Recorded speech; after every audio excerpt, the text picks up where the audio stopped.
Olá pessoal, tudo bem? 9 horas da noite, a gente vai conversar hoje com a doutora Mônica Gamboa. Doutora Mônica é delegada de polícia e nós vamos falar sobre crimes em tempos de pandemia ou em tempo de pandemia.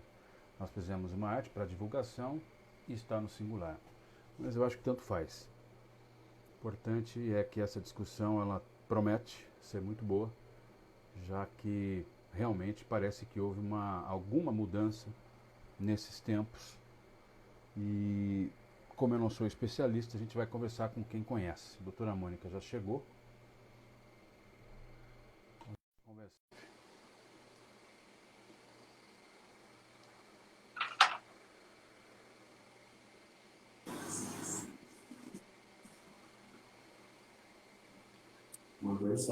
Oi, doutora.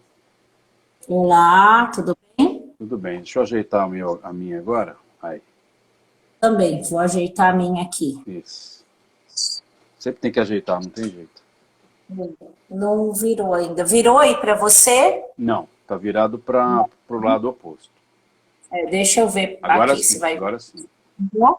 Agora só tá aparecendo, beleza. Tá tranquilo. Ele não tá, para mim ainda não tá? Tá. O que que é aqui no meu não? Eu tô vendo a senhora, perfeitamente. Eu não tô com retorno, mas tudo bem. É.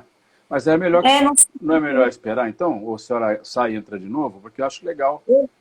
eu vou sair de novo, senão eu fico sem referência Não, aqui. é Só um melhor, minuto. é melhor, é melhor. Não tem problema, Tá vai bom. levar 30 segundos só. Tá jóia. Pessoal, não vão embora, a doutora só saiu para voltar porque ela não estava tendo retorno de vídeo. Isso vai levar 10 segundos ou 20 no máximo. E a gente já começa a nossa live, lembrando que a gente vai conversar hoje sobre crimes em tempo de pandemia. Nós vamos falar sobre os crimes que estão acontecendo, se mudou, se não mudou, qual crime está acontecendo mais. Ah lá, a doutora Mônica voltou, vamos lá.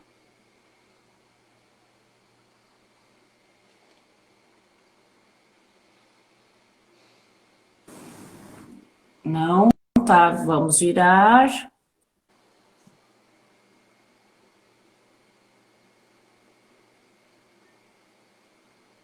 Eu estou vendo a senhora, tranquilo, tá me vendo? Tá me vendo, então tá bom. Não, o meu não virou, não sei por que tá acontecendo isso. Ué, que estranho. Eu fiz a última live e ele tava normal. Deixa eu ver só se ele consegue deixar algum retorno aqui para mim. A senhora tá vendo a minha imagem ou não? A sua imagem eu vejo, para mim, só que eu tô vendo aqui a cortina. Entendi, tá bom. Bom, então enquanto a senhora resolve aí, muita gente que entrou já conhece a senhora, mesmo assim eu vou apresentá-la, porque eu acho de bom tom a gente sempre apresentar os nossos convidados. Doutora Mônica Gamboa, pessoal, é delegada de polícia no estado de São Paulo, criminóloga, especialista em prevenção da criminalidade e violência doméstica. Ela é professora da Acadepol, que é a Academia de Polícia Civil, e professora também de pós-graduação e de cursos preparatórios, e autora de obras, ou das obras, Resumo de Criminologia e Questões Comentadas de Criminologia. A gente já fez uma live com a doutora Mônica, falamos sobre a violência contra a mulher, foi bastante boa essa live, até acho que seria o caso, de repente, daqui a um tempo a gente conversar de novo sobre esse assunto, muito interessante, muito importante, aliás. E hoje, até uma sugestão da própria doutora, nós vamos conversar sobre crimes. Crimes em tempos de pandemia.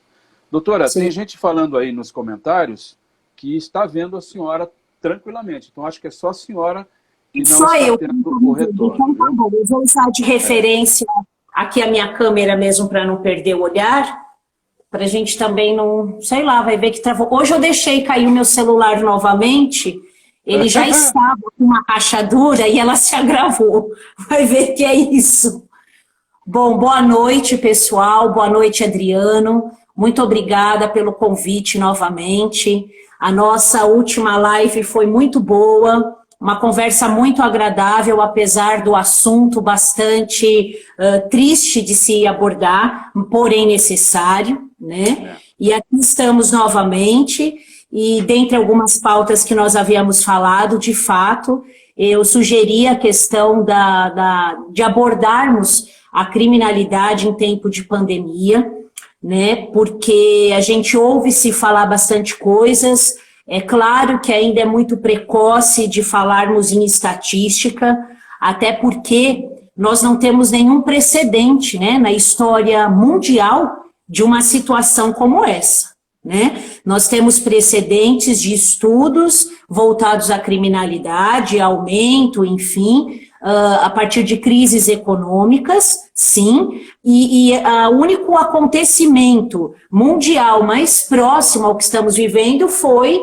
a gripe espanhola, né? Ainda assim, num outro período, num outro momento, onde não existia recursos como hoje em dia temos, que é a internet, né? Então, eu acho, eu não vou entrar nessa seara de cartografia criminal, né? Explicando para o pessoal o que é a cartografia criminal. É o mapeamento da criminalidade, porque isso a gente só vai conseguir fazer com exatidão assim que essa pandemia acabar, passar, né? E aí a gente poder fazer um balanço sobre a criminalidade. Mas já temos alguns índices, alguns indicativos, e é disso que a gente vai tratar aqui na nossa live, até para ensinar, né, orientar os nossos espectadores, os nossos amigos que estão aqui conosco nessa live, a como se proteger e etc. Né? Aliás, quem tiver pergunta pode mandar, pessoal. É isso que eu ia falar. O pessoal que está aqui, a gente faz essa live, mas na verdade é como se fosse uma sala de estar, onde todos podem conversar, todos podem perguntar para a doutora. Eu não sou o único. Aliás, eu gostaria de não ser o único a perguntar. Eu gostaria que vocês aí também fizessem perguntas, porque eu vou tentar, na medida do impossível, ler as perguntas que devem ser feitas nos comentários.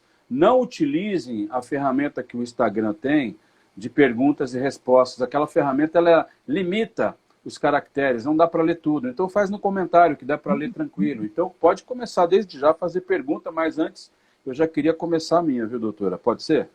Claro, vamos lá. Vamos lá. Eu queria perguntar o seguinte, essa pandemia, não só aqui no Brasil, mas vamos falar de Brasil, ela está provocando, e vai provocar também, inevitavelmente, ou vai piorar ainda mais a tal da crise econômica. As pessoas vão ficar sem emprego, já estão, aliás. Milhares e milhares de brasileiros já não têm mais dinheiro, não têm mais emprego. Nós temos uma informalidade no mercado de trabalho gigantesca. As pessoas ganham dinheiro na rua. Hoje, por exemplo, eu vi aqui no SPTV Primeira Edição uma imagem mostrando lá a Galeria Pajé, no centro da cidade, lotada de gente. Eu entendo que é passível de crítica, sim. Porém, salvo, né, excetuadas algumas pessoas e tal, mas a maioria está ali porque precisa trabalhar. Eu não quero defender coisa errada não, porque eu sei que ali também tem coisa errada, mas eu estou pensando no lado das pessoas que saem lá da periferia, pegam um metrô, um trem, um ônibus, gastam 2 a 3 horas, então, portanto, acordam 5 da manhã, 4 da manhã, vêm trabalhar, porque se não trabalhar não tem como alimentar ninguém, e R$600 não está saindo. Né? Não está saindo. Eu conheço um monte de gente que, olha, eu apliquei lá, mas não está em análise, eterna análise. Então o pessoal está precisando. Bom, resumindo, crise econômica, desemprego, esse tipo de coisa pode trazer algum reflexo na questão da criminalidade ou não? Qual é a opinião da senhora? Então, vamos lá, né? A relação entre o aumento da criminalidade e precedente a uma crise econômica, ou seja, a relação entre crise econômica e aumento da criminalidade é um assunto que ele não é recente nem inovador, né? É algo que é tratado pelos estudiosos do comportamento criminoso e estudiosos da segurança pública desde os tempos mais remotos, né? Platão e Aristóteles já apontavam o desemprego estrutural, a miséria, a pobreza como causas condicionantes do comportamento criminoso, tá? Ou seja, aquele gatilho para o aumento da criminalidade. Atualmente, a gente está exatamente nessa situação, né? Uma crise sanitária que desencadeou uma crise econômica, que desencadeou uma instabilidade social e comportamental. Daí vem a prática de crimes, tá? Então, a gente deve, no primeiro momento, analisar sob 2 prismas, né? A questão da criminalidade no cenário atual, o que está acontecendo hoje em dia, e aí quando eu falo hoje em dia, é desde o início da quarentena, onde nós tivemos uma adesão muito maior ao isolamento domiciliar, a questão atual, os dias de hoje, como você está dizendo aí, que viu no noticiário a Galeria Pagés cheia de pessoas, porque são pessoas que têm a consciência da necessidade do isolamento social domiciliar, contudo, porém, entretanto, precisa ganhar a sua renda. Por quê? Porque são trabalhadores informais, são trabalhadores autônomos. Se eles não tiverem aquela renda da rua, eles não têm nenhuma fonte de renda, né? Somado às questões que nós temos visto aí da ineficácia de alguns auxílios, como o auxílio emergencial. Ok, ele veio, ele vem contemplando uma parcela da sociedade, porém, tem se mostrado bastante ineficaz a forma de resgate. Então, a gente também está dentro de uma outra situação. Tá? E aí aquela pessoa, aquele trabalhador informal, aquele ambulante, aquele autônomo, ele se vê obrigado a trazer o dinheiro para casa. E aí ele fica diante de 2 embates, né? Ou ele parte para a criminalidade, para trazer o sustento para sua casa, para os pequenos delitos, ou então ele viola, ele infringe as normas de saúde e ele fura o isolamento domiciliar e vai vender o que ele sabe fazer, o dia a dia dele, né, o trabalho dele. Então, esse é o cenário atual. E eu também chamo a atenção, que é um problema futuro que nós teremos, a questão da criminalidade pós-pandemia. Tá? Isso me preocupa bastante, eu acho que deveria preocupar todos nós, né? Por quê? Porque assim que passarmos desse período de pandemia e a situação se regularizar, a gente vai ter um reflexo econômico, inclusive, dessa situação. Se hoje já está ruim, imagina daqui a alguns meses, né? E aí eu acredito, e os estudiosos apontam nesse sentido, não só em relação à nossa pandemia, mas a qualquer crise econômica, qualquer situação de guerra, que assim que se finda esse período de anormalidade, a gente tem uma curva, um crescimento.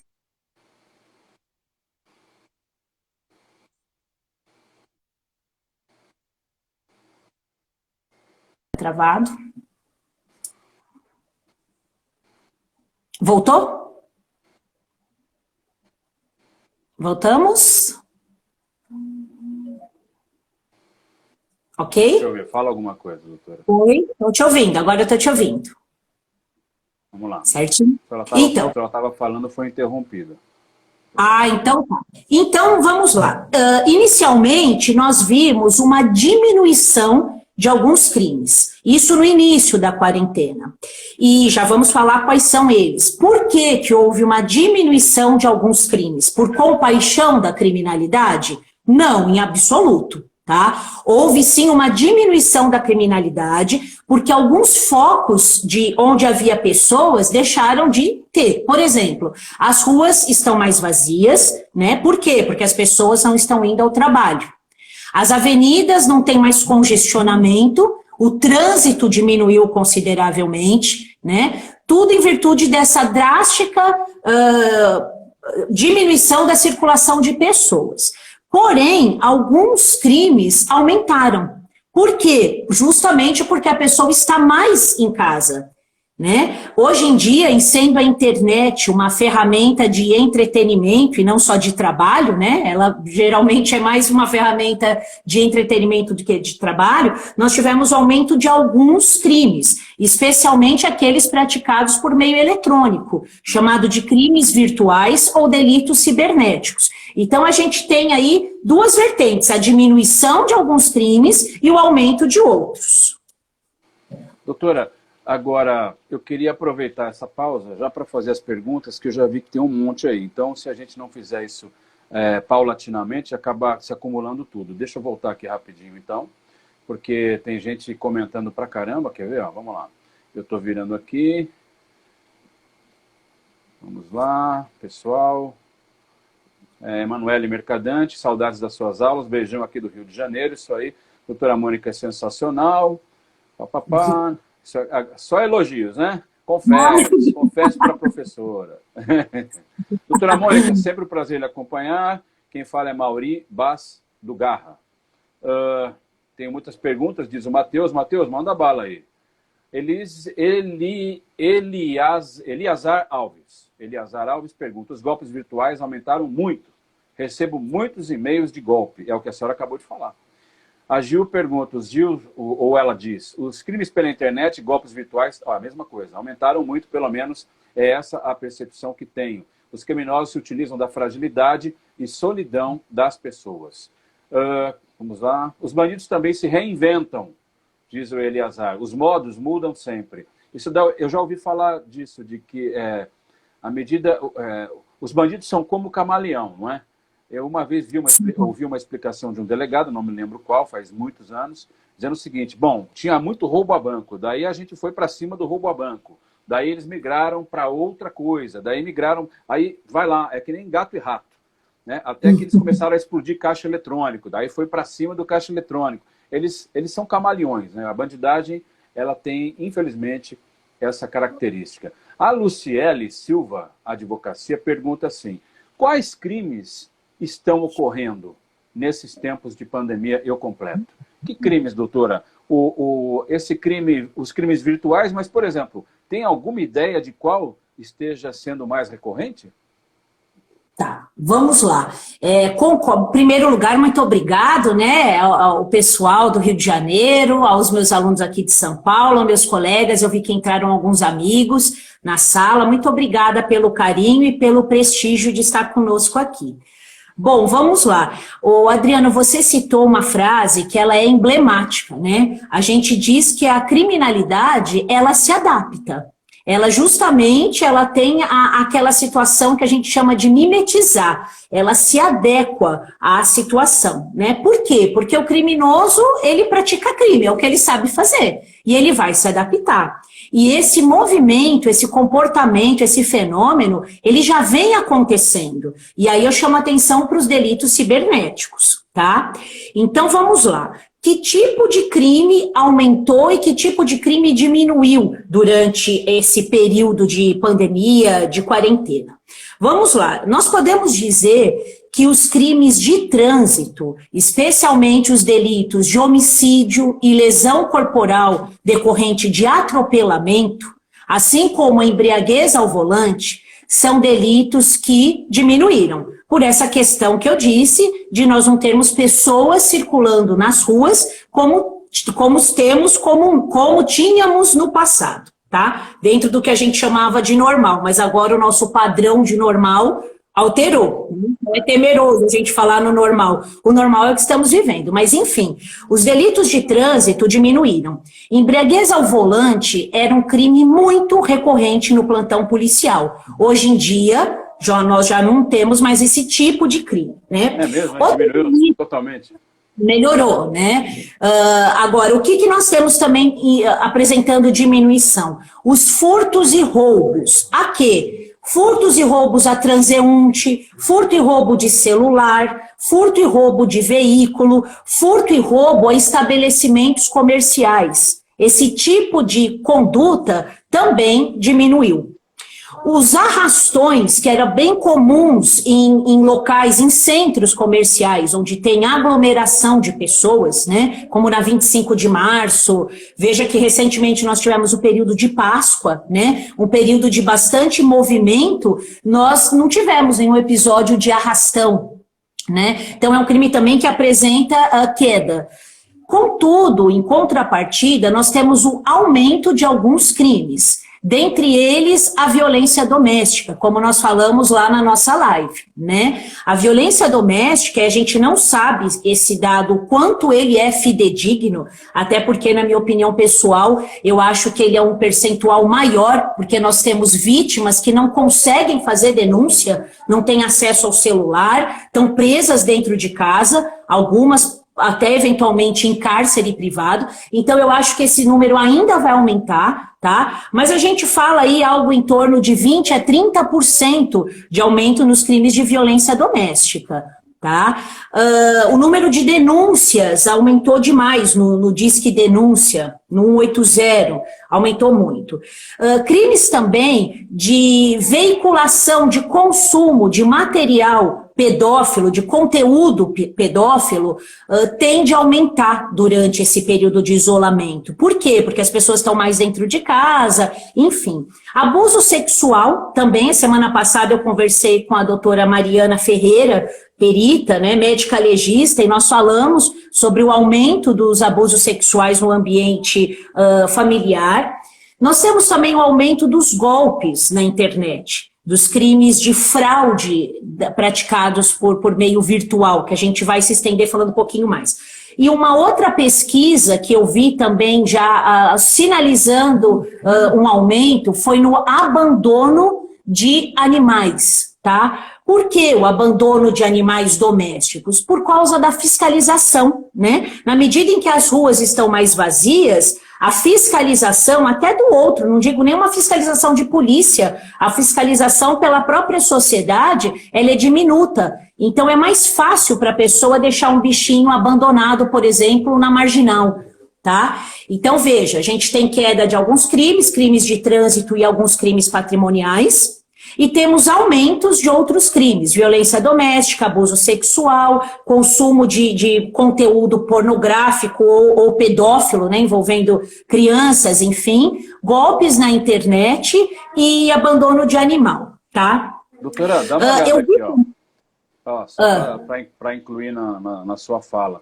A Luciele Silva, ela fala o seguinte: vejo cybercrimes, violência doméstica, inclusive no meu estado, Rio Grande do Sul, estão roubando pessoas que saem do mercado e levando as compras. Isso agora. Imagine no pós-pandemia. Essa de roubar a compra do supermercado, eu nunca tinha ouvido, não.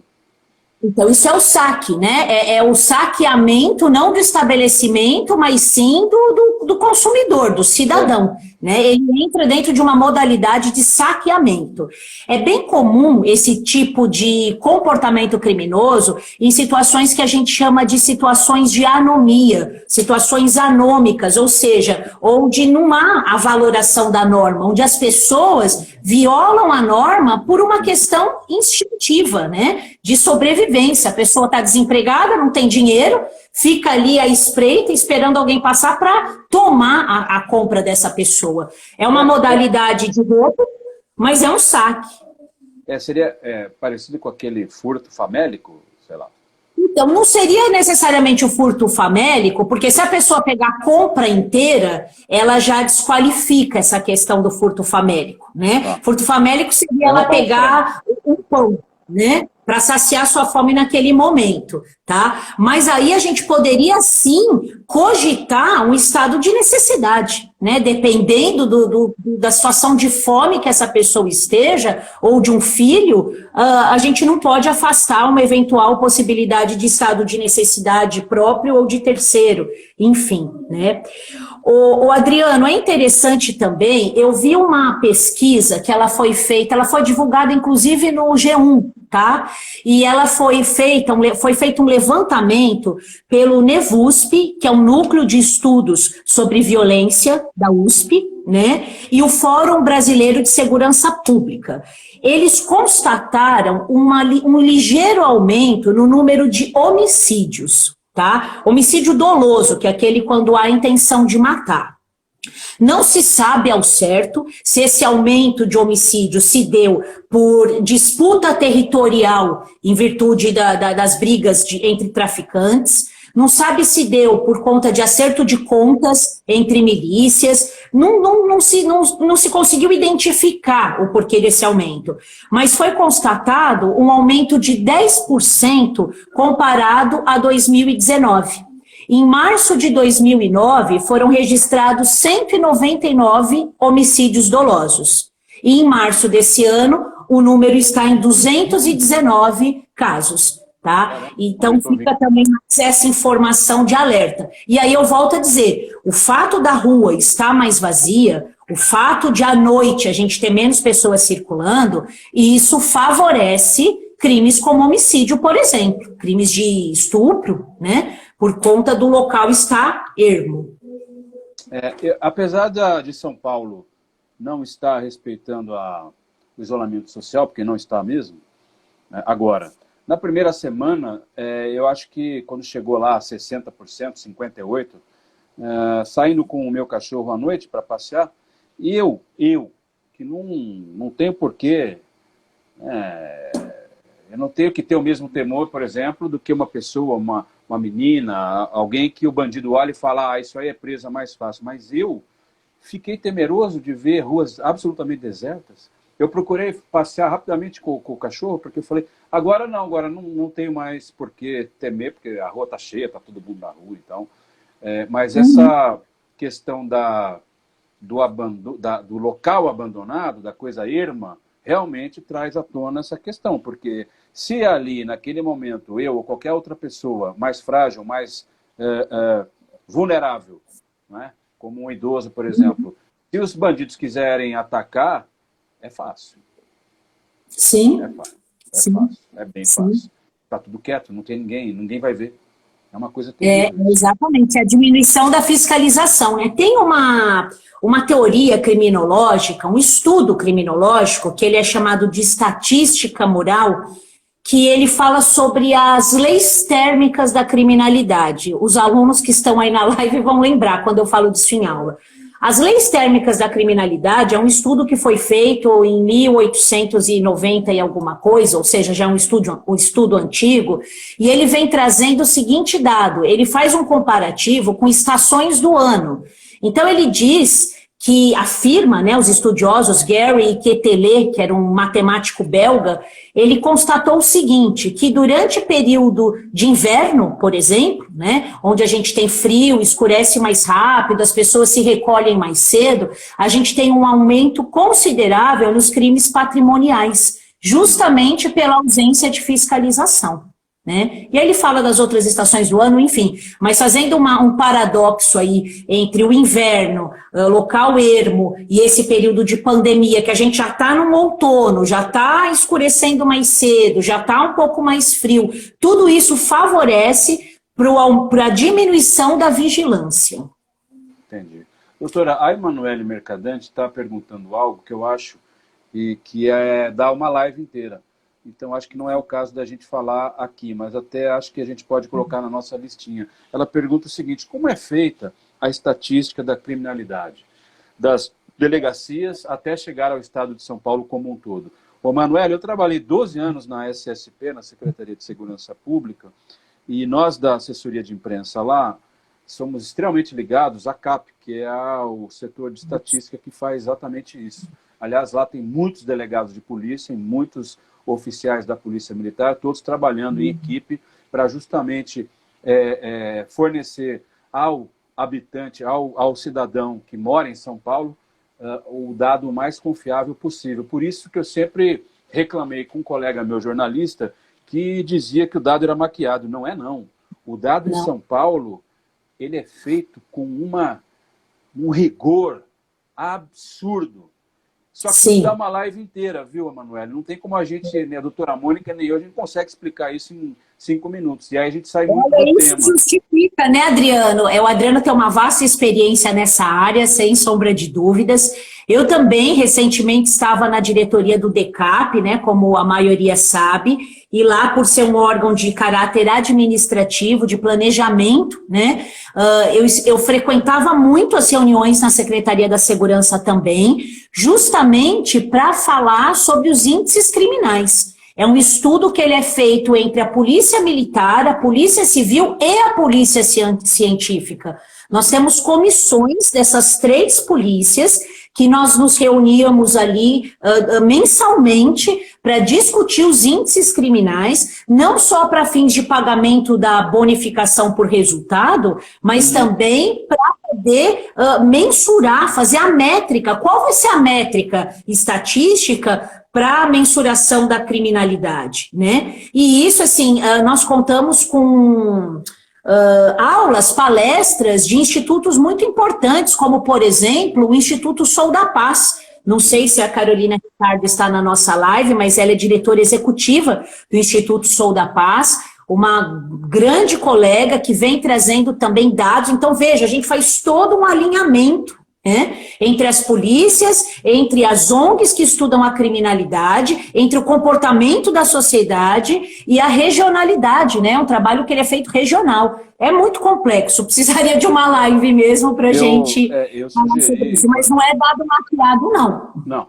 Na época que eu estava lá, eu sugeri até para o pessoal da CAP que fizessem, que permitissem a algum jornalista acompanhar o processo desde o início até o final, para que houvesse realmente essa clareza muito simples de como é, mas aí não quiseram, aí teve outros motivos, enfim. Mas não quiseram não é porque é maquiado, é porque acho que não era o momento, o secretário da época não quis, mas maquiado não é não. E é uma live inteira, a gente podia pensar nisso. O André Tejofran, de Sorocaba, li recentemente que os homicídios dolosos em São Paulo aumentaram, mas não sabiam dizer o motivo. Acho que é isso que a senhora explicou mais ou menos também, não é, doutora? Sim, exatamente. Alguém perguntou sobre o tráfico? Ninguém falou ainda sobre o tráfico de drogas. Eu ia perguntar. Se aumentou, diminuiu? Vamos ver só se tem mais alguma pergunta. Como está o índice de suicídios? Suicídio é crime, doutora? Não, o suicídio em si, a conduta suicida, ela não é uma conduta criminosa, tá? O que é previsto como crime no artigo 122 do Código Penal é a conduta de auxílio, induzimento ou instigação ao suicídio, né? Aliás, também o outro tema que daria uma live, falar sobre orientações à prevenção do comportamento suicida, o suicídio nas instituições de segurança pública. Olha, né? Isso é bom, hein? Isso é um tema também muito interessante.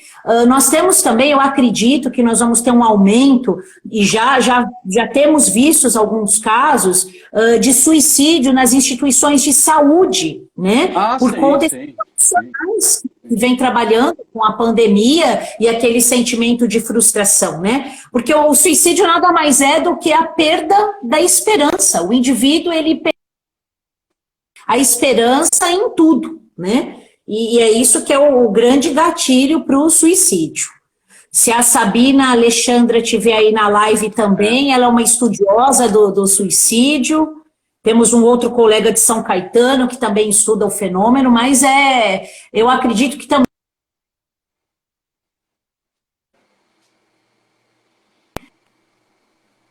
Mas esse é um assunto bastante bom, viu, doutora? Se a senhora não voltar... voltou. Esse assunto é perfeito, eu já anotei aqui, vamos conversar sobre isso, acho legal. Mas vamos falar do tráfico de drogas. Se não tem, teoricamente, vivendo num mundo melhor do que o que a gente vive hoje, se não tem ninguém na rua, não tem mais tráfico, né? Ou agora inventaram outro tipo de tráfico? Então, coisa dele, o camaleão, né? É o que eu digo, o ser humano, ele é fantástico, né, no sentido de se reinventar, e por isso que eu gosto tanto de estudar o comportamento humano e principalmente o comportamento criminoso, porque é uma caixinha de surpresa, a gente vai, né, é um jogo, você vai vendo como acontece e como previne, fica aquela coisa de gato e rato entre as instituições de segurança, instituições policiais e a criminalidade. Mas vamos lá, nós temos aí algumas situações a ponderar quando a gente fala da questão do tráfico na pandemia, tá? Ainda é precoce falarmos sobre o impacto da pandemia no narcotráfico, mas uma coisa é certa, né? O fluxo de produção da droga, de venda da droga e de consumo recreativo e coletivo da droga, ele diminuiu. Por quê? Quais os fatores que colaboram para essa diminuição? O primeiro deles é o fechamento das fronteiras internacionais. Então, dificulta né? Ali, trazer a droga daqui para lá, dali a colar, o insumo. Isso já tem um impacto, certamente. A gente não sabe desse dado porque é a contra-inteligência, né? Ou não vai ver ninguém aqui falar sobre esse efeito. Mas, com certeza, ele já tem um impacto de queda, tá? Um outro fator que colabora para a venda e para o consumo de droga, volto a falar, recreativo e coletivo, aquele consumo chamado social, é o quê? O cancelamento dos shows, das festas, os happy hours, não tem mais, né? Então, automaticamente, tem uma queda na venda e no consumo. Ah, mas lá na periferia onde eu moro, ou lá no bairro nobre, que eu sei que tem o baile funk, ok, mas são situações fora da curva, não é a regra, né? Então, via de regra, um show, legal, não estou falando do baile funk clandestino, porque ali está tudo errado, eles já quebraram o isolamento, eles vão conseguir, né? Mas, via de regra, o show, o happy hour, a festa, que já não tem mais, já reduz o consumo.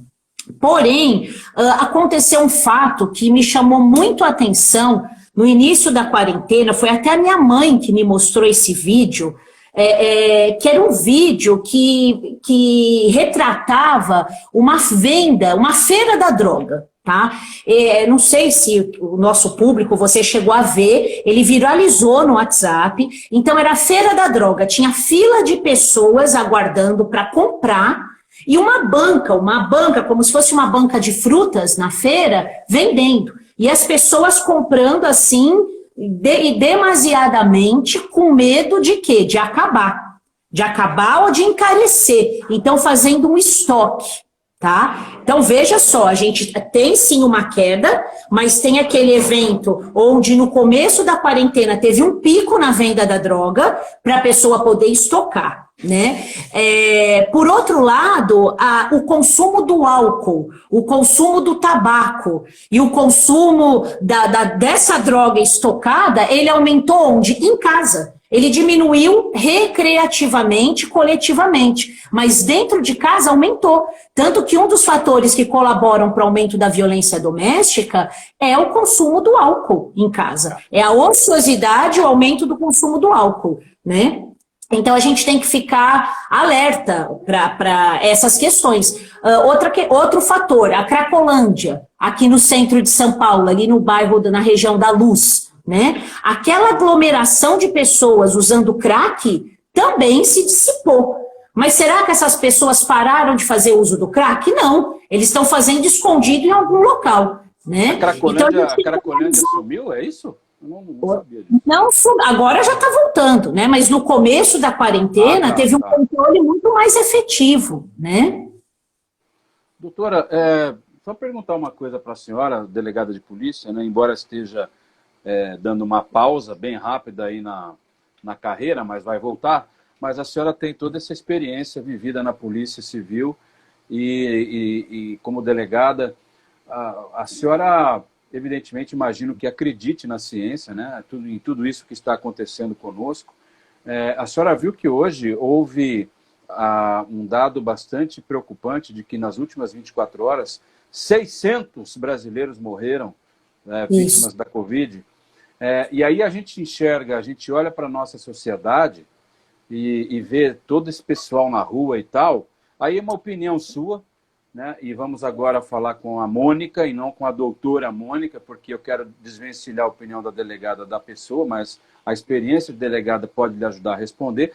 Não era hora do governo de São Paulo fazer um lockdown aqui, não? O que a senhora acha como cidadã?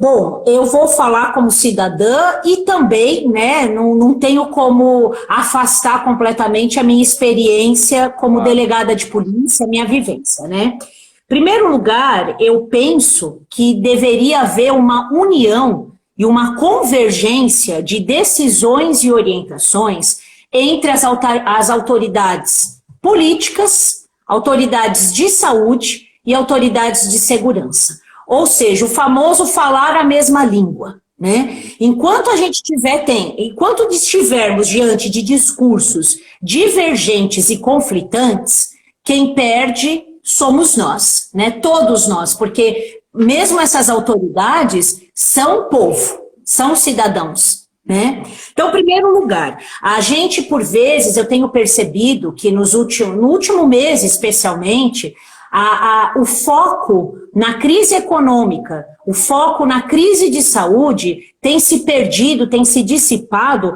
por conta de disputas ideológicas e disputas ideologicamente políticas, né? Então, a gente tem uma racha na sociedade que passa a discutir ideologia política e sai completamente do foco principal, que é o quê? O combate à pandemia e a recessão econômica. Aqui não tem o que vale mais, a vida ou o emprego, né? Até porque se não tiver o emprego para trazer o sustento, a gente também vai estar diante de um problema com a vida, né? Então a gente precisa entrar em sintonia, isso as nossas autoridades, e falarem a mesma língua. Eu acho que já ficou muito claro com todos esses acontecimentos midiáticos, né, envolvendo a política, o governo federal, o governo estadual aqui de São Paulo, que o reflexo da crise sanitária no aumento da criminalidade, ele é fato, né? Esse tripé, crise sanitária, crise econômica e aumento da criminalidade, ele já está aí para todo mundo já sabe que, né, é falar mais do mesmo, né? Então, o que a gente precisa? A gente precisa, né, digo, nós todos, e principalmente os nossos governantes, trabalhar com medidas, com políticas públicas que tragam algumas garantias para nós. Seja ela de ordem fiscal, seja ela com relação à reposição da renda, principalmente daquele trabalhador informal, aquele trabalhador que não tem, ele nem existe enquanto cidadão, né? Veja a questão do resgate do auxílio emergencial. Quantas pessoas que fizeram o cadastro tiveram o cadastro negado, recusado, porque não tinha CPF, ou porque o CPF estava desatualizado. Então a gente tem que ter um mecanismo que tenha eficácia e eficiência, que ele exista não só para passar no noticiário, né? Olha, nós demos e a pessoa sacou, ela foi lá e comprou alimento, ela foi lá e pagou uma conta de luz ou de água, né? Eu também vejo muito com bons olhos, e eu não sei se a minha colega, a doutora Lilian Babo, ela é advogada trabalhista, perdão, ela também, eu vi que ela passou aqui pela live, ela tem falado muito isso nas lives dela, no Instagram dela, sobre a questão da manutenção do vínculo empregatício. Eu vejo com muito bons olhos, ainda que haja redução na jornada de trabalho, é melhor reduzir a jornada, o salário, mas manter o emprego do que não tem nada, né? A gente tem que chegar no 40, não ser 8 ou 80. Uma outra questão que eu penso, né, não sei qual, eu sei, é muito fácil a gente falar, né, fazer, executar é outros 500, é outro papo, e não deve ser fácil certamente. Mas eu penso que a garantia dos serviços básicos, como uma saúde de qualidade, uma segurança efetiva, uma educação de qualidade, a gente já conseguiria, e quando eu falei educação de qualidade, não é propor a aula online que só o aluno da escola particular vai ter acesso. E aquele ali que vai na escola pública, que ele depende da merenda, ele depende do transporte da prefeitura, como é que fica? Vai perder o ano? Né? Então a gente precisa do serviço público de qualidade, achar ferramentas para também atender essas pessoas, para trazer uma segurança. Trazendo essa segurança, a gente vai quebrar aquilo que nós falamos lá no começo, a instabilidade social e a instabilidade comportamental. Logo, se enfraquece o comportamento criminoso, né? E aí, já defendendo o peixe da minha instituição e das polícias de modo geral, o investimento na segurança pública. Se a gente quer falar em segurança, em combate à criminalidade, em redução dos índices de criminalidade, já passou da hora de haver investimento do governo estadual nas polícias, na polícia civil, na polícia militar, na polícia estadual, que tem status de polícia municipal, perdão, que é a guarda metropolitana pela prefeitura, né? Na polícia civil e na polícia militar de modo geral, mas vou falar mais da minha casa, né? o déficit de servidores, de funcionários, ele é muito alto. Nesse quadro de pandemia, não são poucas as notícias que a gente tem de policiais que se afastaram. Alguns porque se contaminaram com Covid-19, outros porque pertencem ao grupo de risco, e já o contingente que já era baixo ficou mais baixo ainda, e outros que não podem fazer policiamento por falta de equipamento, né? Por falta de EPI. Então, quando eu falo em fortalecer a segurança para diminuir a criminalidade, seria fortalecer através da contratação, concurso público, e veja, nós estamos com o decreto do Dória de abril, vedando nomeação dos profissionais, dos policiais aprovados, vedando concurso público, ou seja, não vai ter uma reposição tão já, né?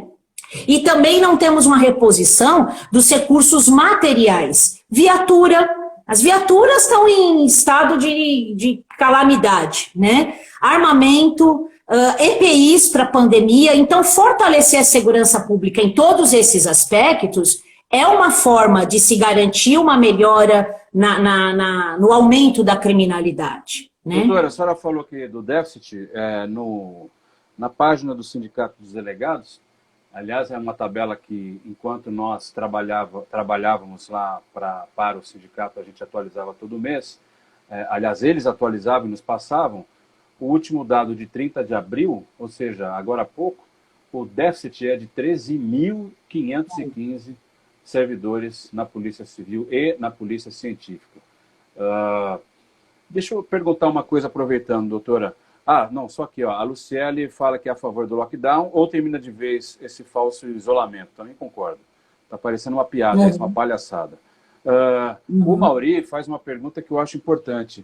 Só um parênteses, nós estamos já em 47 minutos de live e a gente encerra em 58.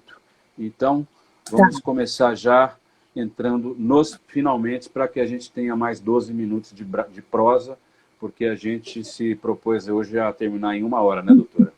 Depois o gostinho de quero mais para fazer de novo, entendeu? O pessoal voltar. Mas olha só, o Mauri fala o seguinte, doutora, será que essa liberação de criminosos, porque tem um monte de criminosos sendo liberado por causa da Covid, né? Liberado não. Sim. Ele está mudando de ambiente, ele está indo para a prisão domiciliar. Só que aí lá ele arranca... Oi?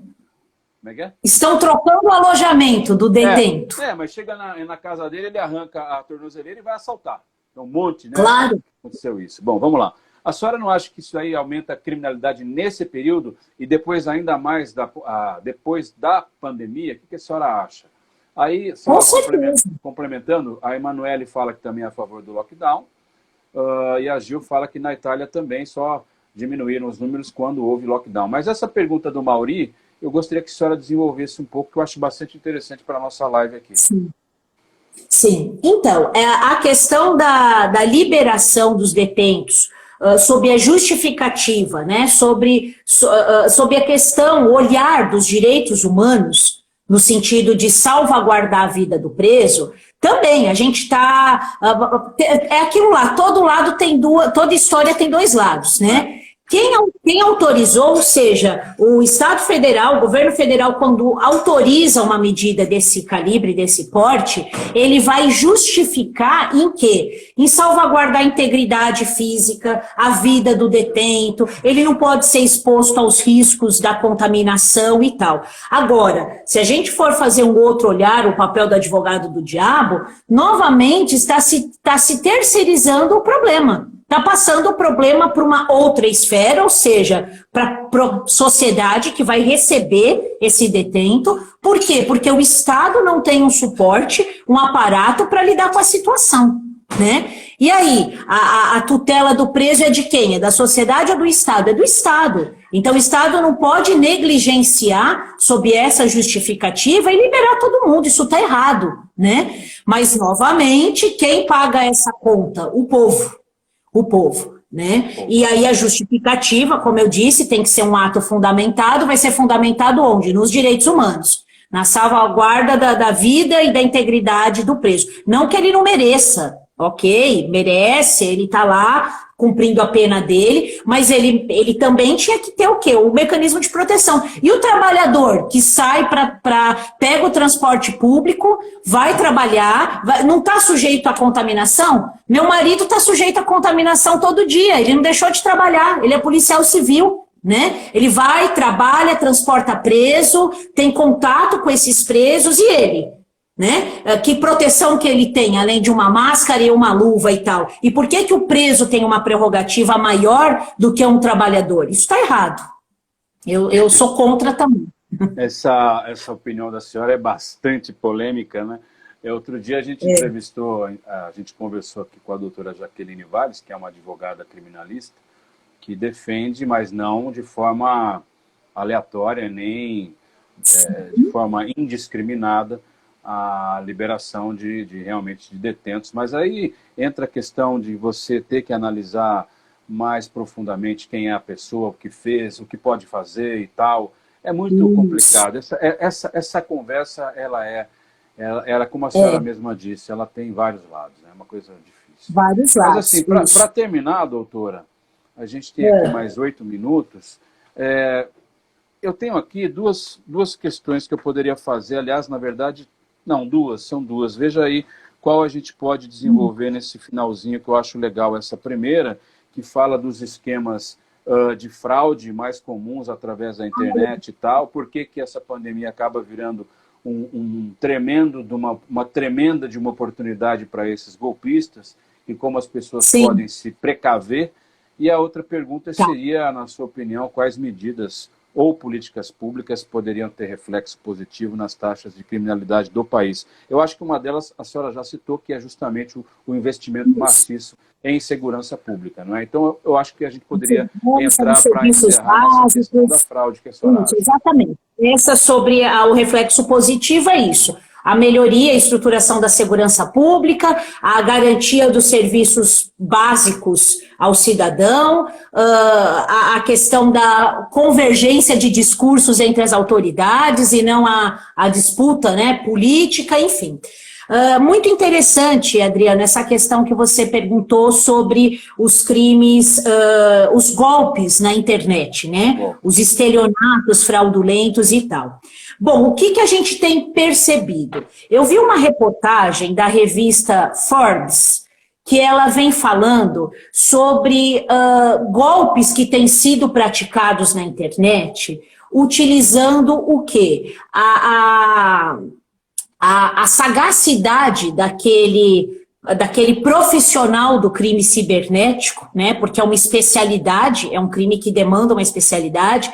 Então, ele consegue criar phishings e de criação de sites falsos, aquele que a página, a interface, ela é fake. Sim. E a pessoa vai lá, digita os seus dados. É muito comum, eu fazia muito registro na delegacia, né? E aí vem aqueles malware, se eu não me engano, que ele vem e pega os seus dados, porque você digita ali, ele capta aquilo, né? Ele pesca aquela informação e usa indevidamente. Aí a hora que você vai ver, sua conta está devastada, enfim. E eu vi que a revista Forbes trouxe essa notícia, inclusive com a notícia de que o FBI, porque esse tipo de crime não é só aqui no Brasil, é no mundo que ele vem ocorrendo, especialmente nos Estados Unidos, e o FBI criou um setor próprio para investigar esse tipo de crime durante a pandemia. Olha que interessante, né? Veja como a demanda cresceu.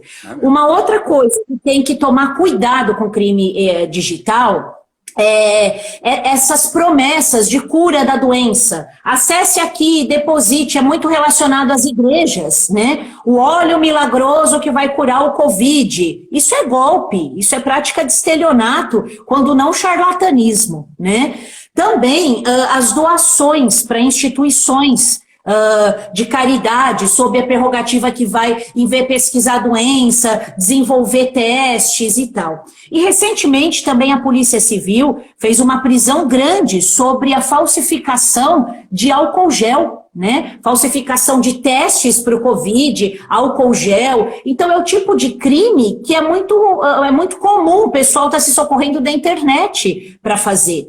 E aí, quais são as dicas? Como que eu devo me proteger? E aí, eu não digo só para crime de estelionato, não. Para crime sexual, para abandono de animal, enfim. Nós temos um site chamado SaferNet. SaferNet. Tá? É safernet.br, salvo engano, o site. É um site de denúncias, um site muito fidedigno. Ali você pode fazer denúncia de conteúdo pornográfico na internet, de conteúdo de maus tratos envolvendo animal, conteúdo de golpe, e aí é bem legal esse site. Outra coisa, enquanto internauta, o que a gente tem que tomar cuidado? Com as senhas. A gente tem que ter uma senha forte, uma senha confidencial, né? Deixar as nossas redes sociais bloqueadas, para que não tenha aquela invasão, outra pessoa fica aberto ali para a pessoa captar os dados, né? Outro tipo de conduta que tem que tomar cuidado, quando for pagar um boleto, ainda que, como que eu percebo que é um golpe, não é uma doação para uma ONG que está pesquisando a cura do Covid ou desenvolvendo testes, enfim, né, uma doação qualquer. Eu vejo o boleto se ele tem relação com o banco. Quando ou quando eu vou fazer uma compra qualquer, vou comprar no site da Americanas, o banco é o Banco Bradesco. Ao invés de estar 237, que é a inicial do banco do boleto, vai estar outro número, 0099. É golpe, é um boleto falso, né? Isso a gente registrava muito também nos plantões policiais, os colegas plantonistas aí com certeza vão falar que registram também. Então tem que tomar cuidado com essas situações, né? Doutora. Outra coisa, evitar acessar site de banco na rede Wi-Fi pública, que fica ali aberto os seus dados, né? São medidas aí que ajudam a gente não cair num golpe. Olha só, e tem uma outra, se a gente tiver tempinho, só uma última aí, os galanteadores da internet, né? A pessoa que vai lá dá uma live inteira, ela vai lá e fala, poxa, eu quero te ver, tô sem dinheiro, me manda, e a pessoa tá vulnerável, como disse alguém aí da live. As pessoas estão solitárias, estão depressivas, estão com medo, então aproveita da vulnerabilidade. Voltamos para aquela frase, a criminalidade, ela é camaleonina, né? Ela vai se adaptar. E aquele que tiver ali mais frágil vai servir de isca. Que coisa, né? Eu achei o site que a senhora falou, só que ele está com new, acho que devem ter mudado, e está new.safernet.org.br, está aberto aqui. Tá aí, ó, eu coloquei como forma de comentário. Ele está com New Safernet atualmente, é isso? new.safernet.org.br. Esse site ele é fantástico, eu já usei algumas vezes com denúncias que eu recebi de pedofilia, de abuso infantil, de maus tratos contra animal, fiz a denúncia ali, eles mandam relatório depois, é nota 10, muito bom. Legal. Mas me diga, você caiu em golpe, Adriano? Não caí porque eu vi a tempo, mas acho que foi em 2009, 2010, você vê 10 anos Esse do atrás. boleto, né? Não, foi do site falso. Daí a hora que eu vi, eu falei, gente, mas eu tô colocando uma senha, vai... Não, daí liguei lá, falei, cancela tudo. Daí cancelei, não deu tempo de nada, mas eu me senti um idiota completo, né? Porque eu falei, poxa... Não, é muito ruim. Todos nós, né? Eu acho que quem nunca teve a sua conta clonada, enfim, é corriqueiro. Por isso que todo cuidado é pouco. É importante conhecer o nosso gerente do banco, né? Porque as pessoas fazem ligação. Olha, tô aí. Nós vamos trocar seu cartão. Corta o cartão, só deixa o chip intacto. Eu fiz N situações de flagrante assim. Deixa o chip intacto, é ali que está todos os seus dados, né? Olha só, então temos 1 minuto e 40 para terminar, já vou encerrando. Só a Pams Caroline diz que também não cadastrar cartão em site ou deixar salvo o cartão, também é uma medida de segurança, com certeza. E eu incluo aí, se você for comprar pela internet, utilize o cartão virtual, que o seu banco oferece através do próprio aplicativo. Eu nunca ponho o número do meu cartão, eu ponho o virtual, e se o cara quiser pegar aquele número, já era, porque ele só é usável uma vez. Doutora Mônica, muito obrigado pela sua gentileza em participar dessa live comigo. Eu agradeço mesmo, e eu queria fazer mais uma com a senhora semana que vem, a gente divulga, pode ser? Vamos lá. A gente está viciando já nisso, hein, Adriano? Ah, mas eu acho que é bom, sabe, nesses tempos de pandemia. E assim, é muita generosidade da senhora vir falar comigo, eu gostei, porque, se eu me der, não vou falar o nome, eu convidei um delegado para vir fazer uma live e nem me respondeu. Imagina, né? Comigo. É o famosão, sabe? Mas tudo bem. A terra assim, ó, a terra da voz.